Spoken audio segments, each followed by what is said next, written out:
അടുത്ത ചോദ്യം, സന്യാസ ജീവിതം കൊണ്ട് ഒരു വ്യക്തിക്ക് മോക്ഷം കിട്ടില്ല എന്നൊരു പക്ഷം പറയുന്നു. മറിച്ച് ഗൃഹസ്ഥാശ്രമ ജീവിതം കൊണ്ട് മാത്രമേ ഒരു വ്യക്തിക്ക് മോക്ഷം കിട്ടൂ എന്ന് മറ്റൊരു പക്ഷം പറയുന്നു. ഇതിൽ സ്വാമിജിയുടെ അഭിപ്രായം എന്താണ്? ഈ ചോദ്യത്തിലുള്ള ഒരു പ്രശ്നം, സന്യാസ ജീവിതം എന്ന് പറയുന്നത് ഈ ഗൃഹസ്ഥാശ്രമ ജീവിതത്തിൻ്റെ ഒരു തുടർച്ചയായിട്ടാണ് നമ്മുടെ സനാതനധർമ്മം പറയുന്നത്.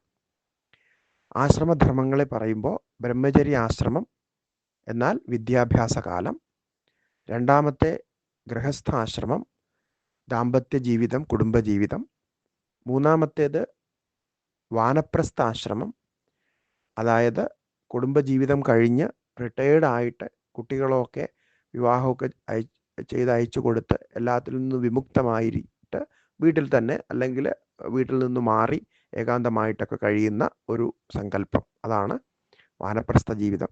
അത് കഴിഞ്ഞാണ് ക്രമത്തിൽ സന്യാസത്തിലേക്ക് പ്രവേശിക്കുക.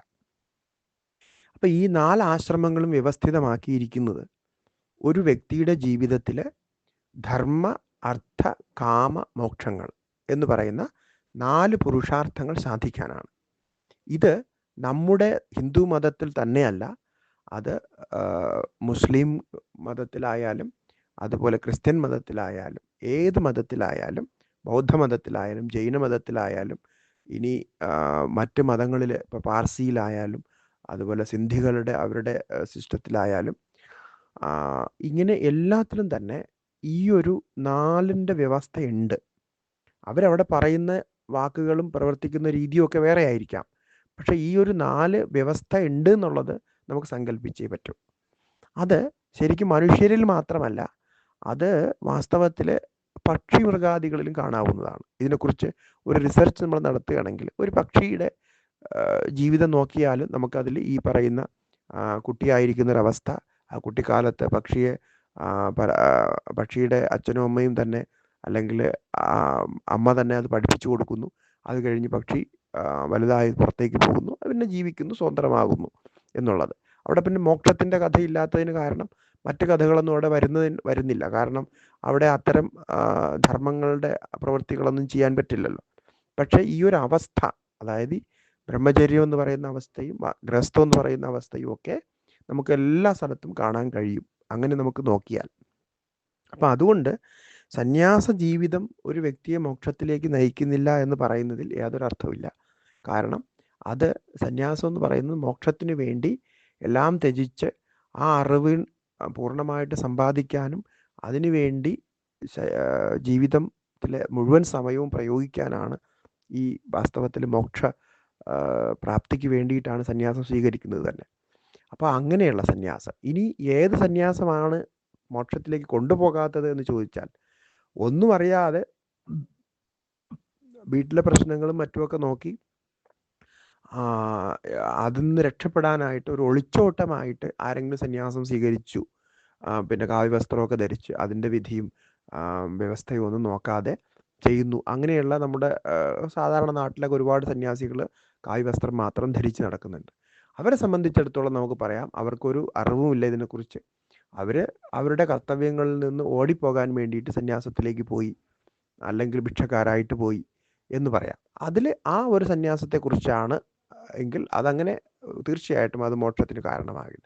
പക്ഷേ വ്യവസ്ഥിതമായ രീതിയിൽ സന്യാസം മോക്ഷത്തിന് കാരണം തന്നെയാണ്.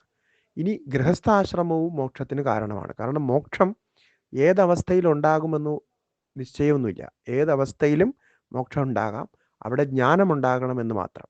നമ്മുടെ ഋഷിവര്യന്മാരൊക്കെ ആർഷപരമ്പരയിൽ, ആർഷജ്ഞാനത്തിൽ നമ്മൾ നോക്കുമ്പോൾ ആർഷപരമ്പരയിൽ എല്ലാ ഋഷികളും ഗൃഹസ്ഥരായിരുന്നു. അവരൊക്കെ ഗൃഹസ്ഥാശ്രമത്തിൽ തന്നെ ഇരുന്ന് ജ്ഞാനം സമ്പാദിച്ചവരുണ്ടായിരുന്നു, അല്ലെങ്കിൽ അവർ ആ ഭാവത്തിൽ മോക്ഷത്തിലെത്തിയവരായിരുന്നു.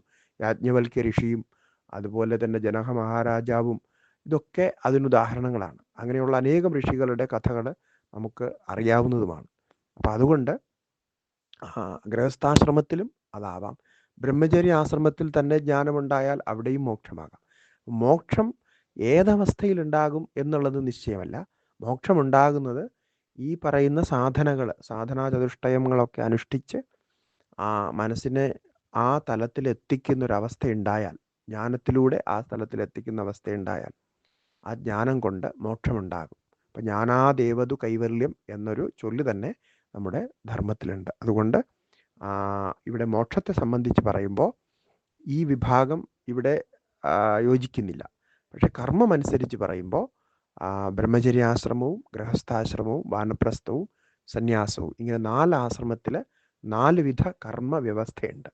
അതനുസരിച്ചാണ് അത് മുന്നിലേക്ക് പടിപടിയായിട്ട് മുന്നിലേക്ക് പോവുക. അതിനെ സന്യാസം എന്നൊക്കെയാണ് നമ്മൾ പറയുക, ക്രമത്തിൽ സന്യാസത്തിലെത്തുക. അപ്പോൾ മോക്ഷത്തെ സംബന്ധിച്ച് അങ്ങനെ ഒരു ക്രമമില്ല. ജ്ഞാനമാണ് മോക്ഷത്തിൻ്റെ സാധനം. ആ സാധന സിദ്ധിച്ചു കഴിഞ്ഞാൽ മോക്ഷമുണ്ടാകും എന്ന് പറയാം.